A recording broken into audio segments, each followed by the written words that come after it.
नमस्कार दोस्तों, स्वागत है आपका अपने परिवार स्टडी मटेरियल फॉर एग्ज़ाम में। दोस्तों हमारी एक सीरीज़ चल रही थी सामान्य विज्ञान की। ठीक है दोस्तों, उसमें हम जो रोज़ का एक टॉपिक लेके आ रहे हैं, जिसमें उस टॉपिक से कितने क्वेश्चन एग्ज़ाम में आने की संभावना है, इतने मोस्ट क्वेश्चन बन रहे हैं, वो टॉपिक लेके आ रहे हैं। ठीक है, तो हमारे जैसे 2 टॉपिक खत्म हो चुके थे। आज हम आपके लिए तीसरा टॉपिक, जिसका नाम है कोशिका। अब कोशिका टॉपिक से जितने भी सामान्य विज्ञान से कोशिका से जितने क्वेश्चन बनते हैं और पिछले एग्ज़ाम में आए हुए हैं और आगामी एग्ज़ामों में जो आने वाले हैं, उनके पूरे क्वेश्चनों का निचोड़ लेकर आए। बेस्ट क्वेश्चन है दोस्तों। आप आराम से लास्ट तक वीडियो तक बने रहना, आराम से वीडियो को देखना, प्रत्येक क्वेश्चन का आंसर आप पहले करना। अगर नहीं आए तो हम आपको बताएंगे, और कितने आपके आंसर राइट होते हैं और कितने रॉन्ग होते हैं आप कमेंट में लिखकर बिल्कुल ज़रूर बताना दोस्तों। चाहे आप किसी भी एग्ज़ाम की तैयारी कर लो, चाहे पीटीटी कर लो, बीएसटीसी कर लो, एसआई, पटवारी, ग्राम सेवक ले लो, जीडी ले लो, एसएससी की, आर्मी नेवी एयरफोर्स की, कुछ भी ले लो, जिनमें सामान्य विज्ञान का क्वेश्चन आता है, तो आप टारगेट बना लो अपना कि रोज़ का एक टॉपिक विज्ञान का हमें कंप्लीट करना है। ठीक है, पहले आप उस टॉपिक को आराम से पढ़ के आओ। ठीक है, और उसको पढ़ने के बाद हम आपके लिए एक उस टॉपिक से जैसे क्वेश्चन लेके आएंगे मोस्ट, जैसे आप हमारे श्रृंखला चल रही है उसमें अपन आज लेके आए कोशिका। ठीक है, तो आपने कोशिका पढ़ ली होगी।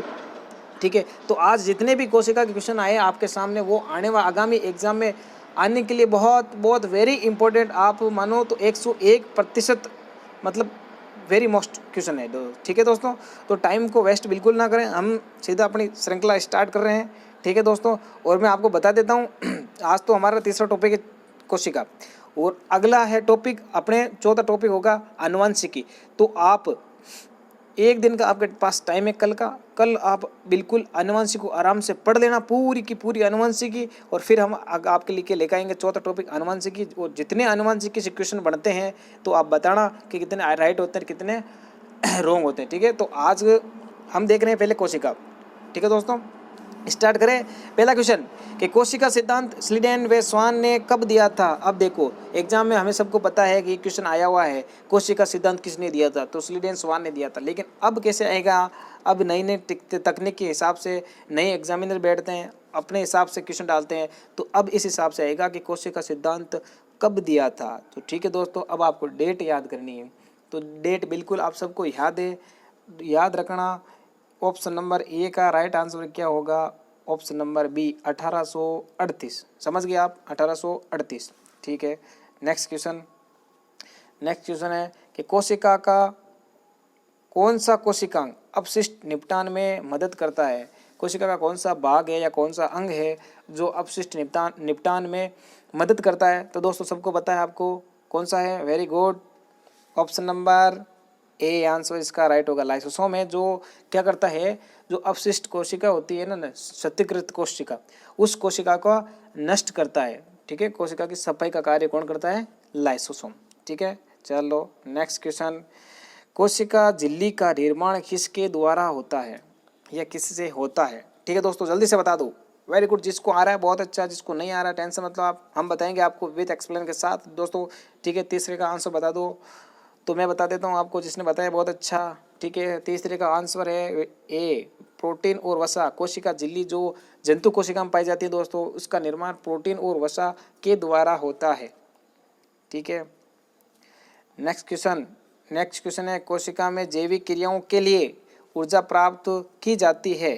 ठीक है, तो किसके द्वारा, एटीपी, एडीपी, एएमपी, विटामिन के द्वारा। तो दोस्तों जल्दी से बता दो आप। ठीक है, मैं बता देता हूँ आपको, कोशिका में जैविक क्रियाओं के लिए ऊर्जा प्राप्त किससे की जाती है, एटीपी की। वेरी गुड, सबके आंसर राइट आ रहे हैं, एटीपी। तो दोस्तों एटीपी के द्वारा ऊर्जा का उत्पादन किया जाता है, और कौन करता है इस ऊर्जा का उत्पादन, तो दोस्तों कोशिका में माइटोकॉन्ड्रिया ना, जो एटीपी का उत्पादन, ऊर्जा का उत्पादन करता है, इसीलिए उस माइटोकॉन्ड्रिया को क्या कहा जाता है, कोशिका का पावर हाउस, बिजली घर। ठीक है, समझ गए होगे, वेरी गुड। ठीक है, नेक्स्ट क्वेश्चन कि पौधों में पत्तियों का रंग हरा किसके कारण होता है। बिल्कुल वेरी गुड, जल्दी से बता दो। क्लोरोफिल, वर्णक, बी लाइसोसोम, सी ल्यूकोप्लास्ट, और डी है विटामिन। ठीक है, जल्दी से बता दो। वेरी गुड, सही आंसर, 5वें का सही आंसर ए, क्लोरोफिल वर्णक। पौधों में पत्तियों का रंग हरा किसके कारण होता है, क्लोरोफिल के कारण होता है। ठीक है, नेक्स्ट क्वेश्चन, जैसे देख बता दूं आपको, वर्णक 3 प्रकार के होते हैं दोस्तों। ठीक है, एक वर्णक होता है आपके जिसे बात की जाए ये लवक के अंदर आते हैं है ना। लवक 3 प्रकार के होते हैं इसमें। तो एक होता है ये रंगीन वाला जिसमें कलरफुल होता है, ठीक है। और दूसरा होता है अवर्णिक जिसमें उसका रंग भूरा होता है दोस्तों, ठीक है दोस्तों। और एक तीसरे का नाम है, उसका नाम है एक वर्णित लवक, अवर्णित लवक, और पहले का नाम हरित लवक। हरित लवक के कारण ये आप कह सकते हो इसमें कलरफुल होता है, जो पत्तियों का रंग हरा रखता है। दूसरे की बात करें अवर्णित लवक, जिससे आप ल्यूकोप्लास्ट भी कह सकते हो, ठीक है ना। ये ऑप्शन नंबर सी ल्यूकोप्लास्ट, ये उस पौधे का रंग भूरा रखता है, मतलब रंगहीन होता है। और तीसरा होता है वर्णित लवक, जिसमें ये वर्णित लवक ये रंगीन होता है, फल और फूलों में काम आता है, ठीक है दोस्तों। चलो नेक्स्ट क्वेश्चन है कोशिका के विभिन्न भागों तक पदार्थों का परिवहन किसके द्वारा होता है। Option number A ribosome, option number B lysosome, option number C अंत्यद्रव्य जालिका, ऑप्शन नंबर डी है माइटोकॉन्ड्रिया।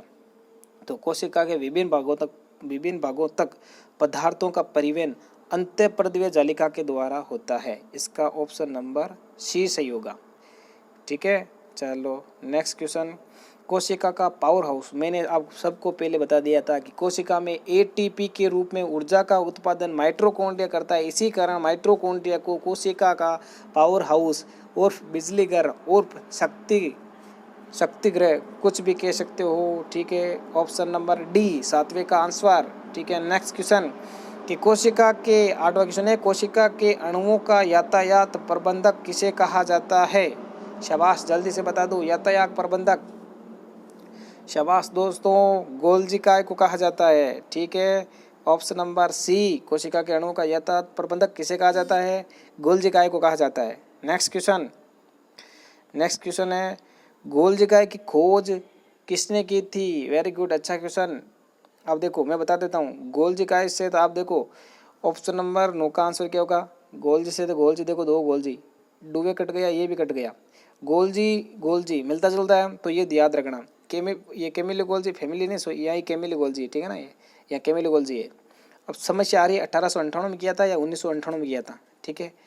तो अब याद रखना, गोल्जी काय की खोज 1898 में की थी, समझ गए ना। तो ऑप्शन नंबर ए, ठीक है। नेक्स्ट क्वेश्चन है, प्रोटीन की फैक्ट्री किसे कहा जाता है। राइबोसोम को, लाइसोसोम को, गोल्जी काय को या तरक काय को।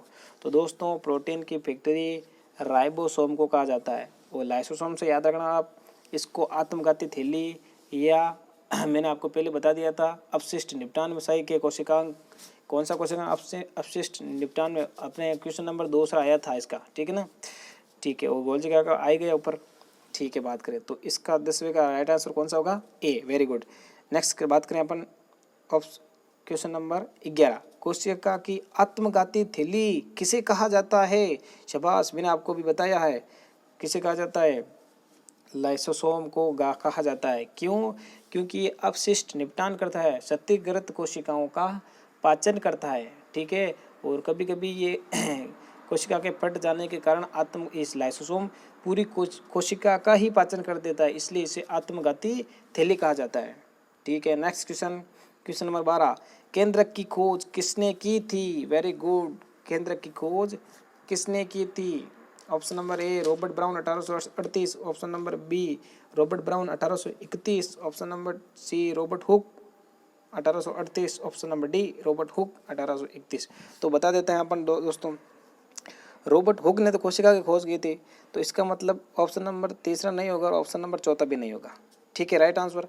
अब बात करें ऑप्शन नंबर ए और बी बचा। अब ब्राउन तो आपको उनको पता है, रॉबर्ट ब्राउन ने की। अब समस्या आ रही है 38 में की या 31 में की, तो जल्दी याद रखना 31 में की थी। 38 में क्या किया था, 38 में कोशिका सिद्धांत दिया था, किसने दिया था, स्लीडेन व स्वान ने दिया था। और रॉबर्ट ब्राउन ने 1831 में केंद्रक की खोज की थी, ठीक है। तो right answer option number B, ठीक है। नेक्स्ट क्वेश्चन है कि जीवित कोशिका की खोज किसने की थी। वेरी गुड, बहुत इंपॉर्टेंट क्वेश्चन, सीधा एग्जाम में टपकेगा, बिल्कुल टपकेगा दोस्तों। अब ये समस्या आ रही है कि कोशिका की खोज तो सबको पता है रॉबर्ट हुक ने की थी, लेकिन यहाँ पूछ रहा है जीवित कोशिका की। रॉबर्ट हुक ने एक मृत कोशिका की खोज की थी, ठीक है, वो की थी अपने 1665 में। तो इसका राइट आंसर हो जाएगा ऑप्शन नंबर बी। ल्यूवेन होक ने सन 1674 में एक जीवित कोशिका की खोज की थी। Very good. नेक्स्ट क्वेश्चन, निम्न स्तनधारियों की आरबीसी में केंद्रक नहीं होता है। तो बता दूं दोस्तों, गाय में, बकरी में, कुत्ता में, चाहे कोई भी ले लो, सभी स्तनधारी प्राणी सभी में आरबीसी में केंद्रक होता है, ठीक है। लेकिन अपवाद मात्र 2 है। कौन से? एक ऊंट और एक का नाम सुना लामा। ये 2 जीव ऐसे हैं, जीव या जंतु कह सकते हो, इन दोनों की आरबीसी में केंद्रक नहीं पाया जाता, मतलब केंद्रक अनुपस्थित रहता है। तो 14 का ऑप्शन नंबर ए राइट आंसर। नेक्स्ट क्वेश्चन है, जंतु कोशिका का भाग नहीं है। कौन सा कोशिकांग जंतु कोशिका का भाग नहीं है? तो बता दें दोस्तों, जंतु कोशिका में कोशिका झिल्ली पाई जाती है, बिल्कुल। माइटोकॉन्ड्रिया पाया जाता है, तारकाय पाया जाता है, लेकिन जंतु कोशिका में ये नहीं पाई जाती है, कोशिका भित्ति। तो किस में पाई जाती है? तो ये पाई जाएगी अपने कोशिका, जंतु कोशिका में नहीं, ये पादप कोशिका का भाग है। किसका भाग है? पादप कोशिका का, ठीक है। आगे बात समझ में है? बिल्कुल। प्रश्न नंबर 15 का आंसर, राइट आंसर क्या होगा? ऑप्शन नंबर बी, ठीक है दोस्तों। तो ये आज इतने ही क्वेश्चन बने कोशिका से, क्योंकि छोटा टॉपिक था और ज़्यादा इतना भारी भी नहीं था। तो 15 क्वेश्चन है दोस्तों। तो आप मेरे को कमेंट में बिल्कुल ये बताना कि 15 में से मेरे कितने सही हुए, कितने रॉन्ग हुए, ठीक है दोस्तों। अगर आपके तैयारी कमज़ोर है तो दोस्तों मैं बताता हूँ आपको, 100% आपकी तैयारी गारंटी लेता हूँ इतनी मजबूत होगी। आप बस टारगेट बना लो एक फिक्स, कि भाई मेरे को रोज़ का एक टॉपिक कंप्लीट करना है। तो आपके 3 टॉपिक हो चुके हैं। अगर नए जुड़े हो तो चैनल को आप पहले सब्सक्राइब कर लो, ठीक है, और बेल आइकन पे क्लिक कर देना, क्योंकि आपको प्रत्येक हर प्रकार की भर्ती से संबंधित कोई भी न्यूज़ हो सबसे पहले आपको मिलेगी। और हर प्रकार की क्लास विथ एक्सप्लेन के साथ साधारण भाषा में बिल्कुल सीधा आपके कैसे समझ में आए वैसे आपको मिलेगी दोस्तों, ठीक है। तो आज तीसरा टॉपिक कंप्लीट हो चुका अपना कोशिका। आगे अपन चौथा टॉपिक लेकर आएंगे जिसका नाम होगा आनुवांशिकी, ठीक है। क्या नाम होगा? आनुवांशिकी। तो आपसे निवेदन है कि आप आनुवांशिकी को अच्छी तरह कल पढ़ के आए, जितने भी क्वेश्चन बनेंगे उतने पढ़ के आए, फिर हम आपके लिए आनुवांशिकी के जितने इंपॉर्टेंट क्वेश्चन आगामी एग्जाम में बनने की संभावना है वो आपके लिए लेके आएंगे, ठीक है दोस्तों। हमारा वीडियो कैसा लगा? तो दोस्तों ज़्यादा से ज़्यादा अपने दोस्तों तक शेयर करें, लाइक करें, सब्सक्राइब करें और हमारे चैनल का आपको सपोर्ट करें, ठीक है दोस्तों। धन्यवाद। जय हिंद।